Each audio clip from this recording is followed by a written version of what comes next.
Hello mga kabayan, nandito na naman ako sa balcony pero kasama ko na ngayon si Brenmar. Gawa baga noong naglipat ako ng kamatis ay bakit hindi ko daw siya sinabihan, ay kainaman ang pagmaktol, gusto pala niyang tumulong. Kaya ngayon hindi niya pinalampas at siya daw talaga ay tutulong. Gawa nang may nakapagsabi baga sa akin mga kabayan na ang buto daw ng bell pepper ay ikalat ko lang sa lupa at yun ay tutubo. Ay gayon nga ang ginawa ko 2 weeks ago. Kung hindi daw man bumunga ay okay lang dahil masarap daw yung mga dahon niya ihalo sa tinola. Ay ayos nga naman iyon. Tapos may papaya pa. Ay naku, namiss ko tuloy ang tinola. Ay ang tanong, ito kaya mga tumubong ito ay yung galing na sa buto ng bell pepper? Ay hindi ko nga sigurado kung baka naman ito'y damo lamang. Dahil dito sa ibang mga paso ay may tumutubo din. Pero yun ay malamang ay talagang damo. Pero ito baka naman ito'y bell pepper na nga.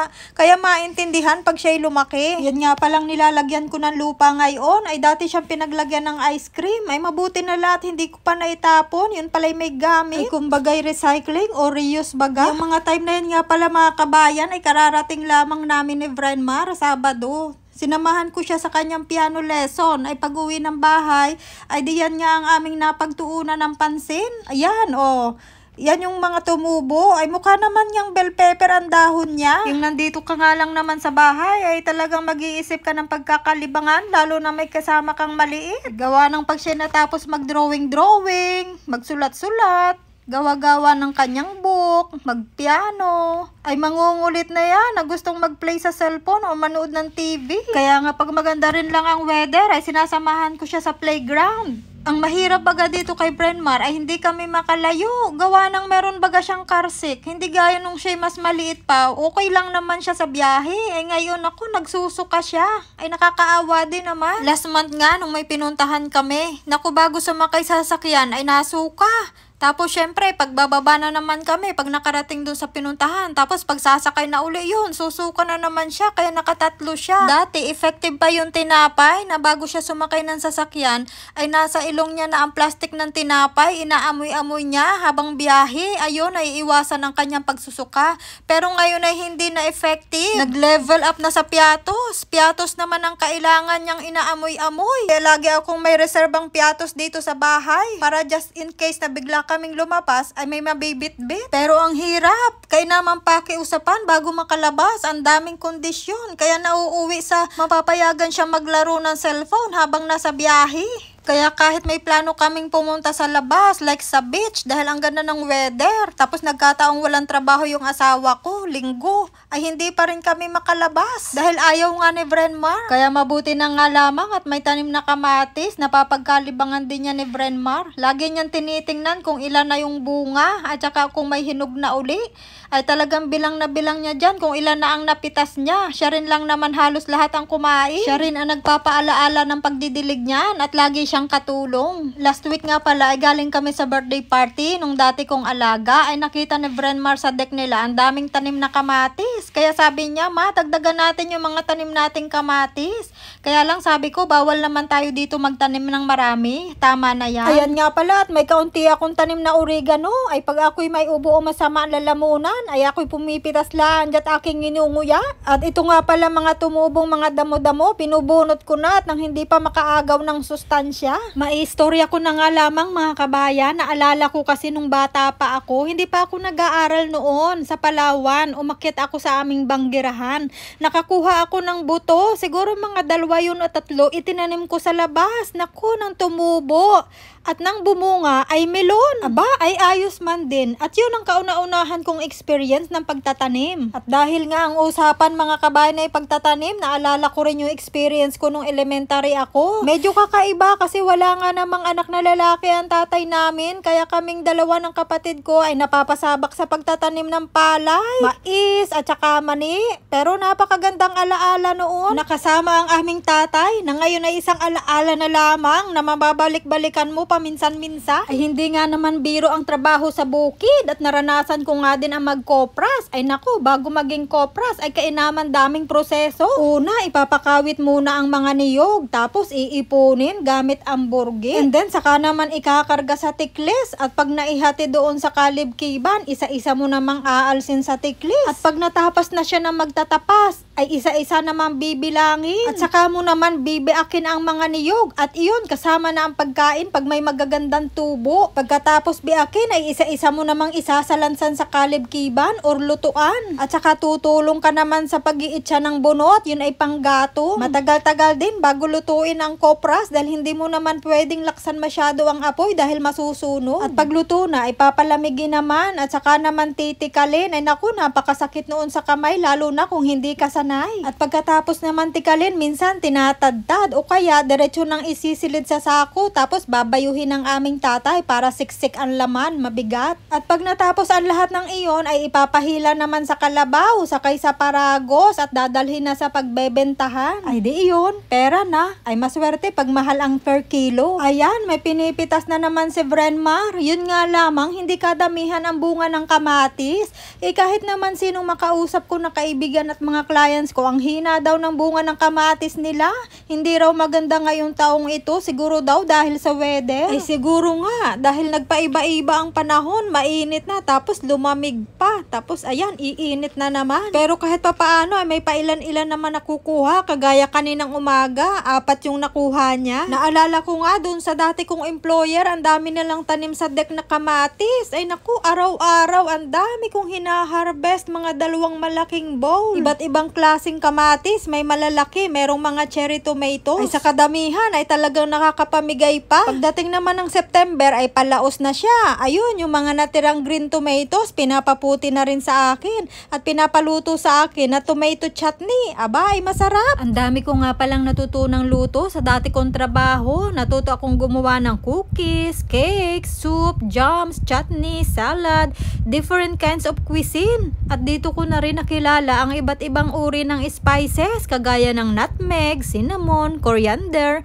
cloves, rosemary, thyme, cardamom, turmeric at kung ano-ano pa. Hindi kagaya dati noon, ang alam ko lamang ay paminta at sili. Ito nga mga kabayan, at dinidiligan na natin ang ating mga tomato at oregano. Sa init nga ba naman ang panahon, minsan nagfo 40 degrees or 42 degrees pa. Tapos bigla naman lalamig, kaya ayan siguro kunti lang ang bunga ng kamatis. Sana naman next year maraming bunga, sana maganda ang weather. Palagay ko taon-taon na kami magtatanim ng kamatis, sabay maganda naman talagang libangan, lalo na para kay Brenmar. At pagkagising nga niya sa umaga, naku, sisilip na yan sa balcony para bisitahin ng mga kamatis niya. Tapos magdidilig na kami.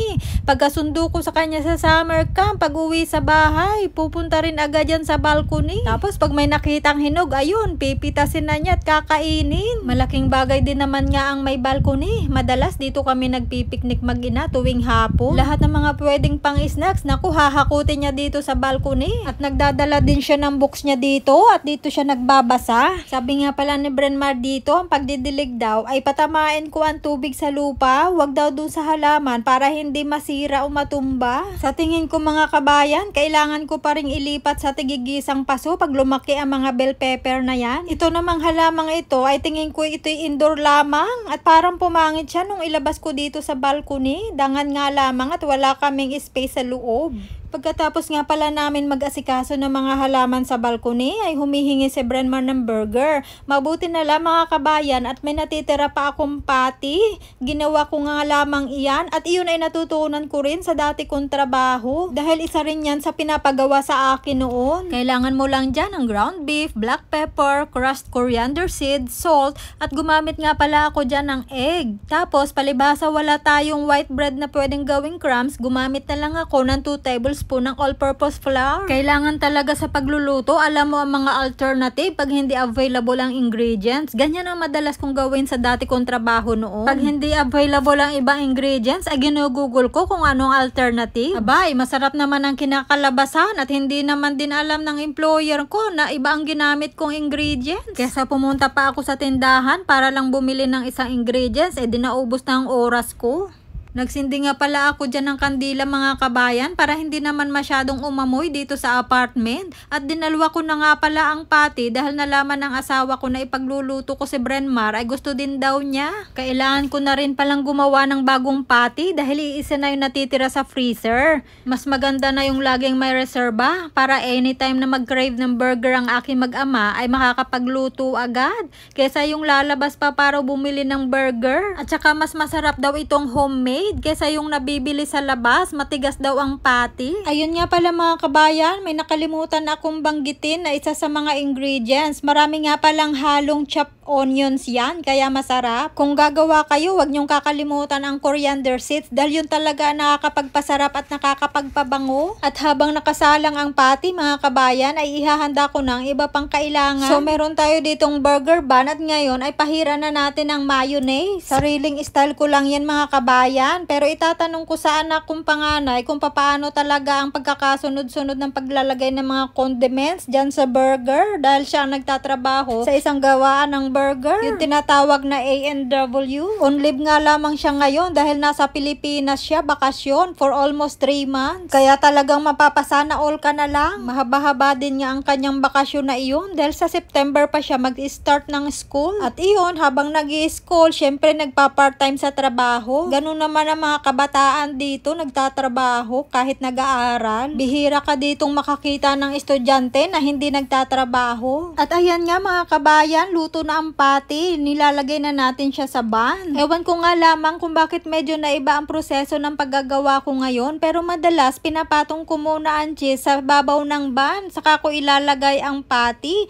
Tapos ganyan, lalagyan ko ng mustard, ng ketchup, at saka ko ipapatong ang lettuce. Sabi ni Brenmar, yun daw condiments ay dun ko dapat ipatong sa lettuce. Kailangan ko talaga magpaturo sa anak kong panganay kung ano talaga ang proper. Pero ang sigurado ko dyan, ano man ang pagkakasunod-sunod ay iisa ang lasa niyan pag kinain. Ang ilalagay ko ngayon ay mozzarella cheese, pero nung nakaraan ang ginamit ko ay cheddar cheese. Tinatanong ko nga yung asawa ko kung alin ang mas gusto niyang cheese, kung alin ang mas masarap. Ay sabi niya, parehas lang daw. Naubusan nga pala kami ng paper towel or napkin, ay kailangan kong balutin ang burger ni Brenmar kasi minsan nahuhulog ang laman niya. Kaya ngayon babalutin ko na lamang siya sa cling wrap. Ayan na naman tayo sa alternative. Syempre kung anong meron, yun ang gagamitin natin. Abay, ang presyo ng paper towel ngayon at napkin, abay hindi biro. Lahat nga naman ang bilihin, nagsipagtaasan na. Kaya pati siguro ang blood pressure ko tumataas na rin.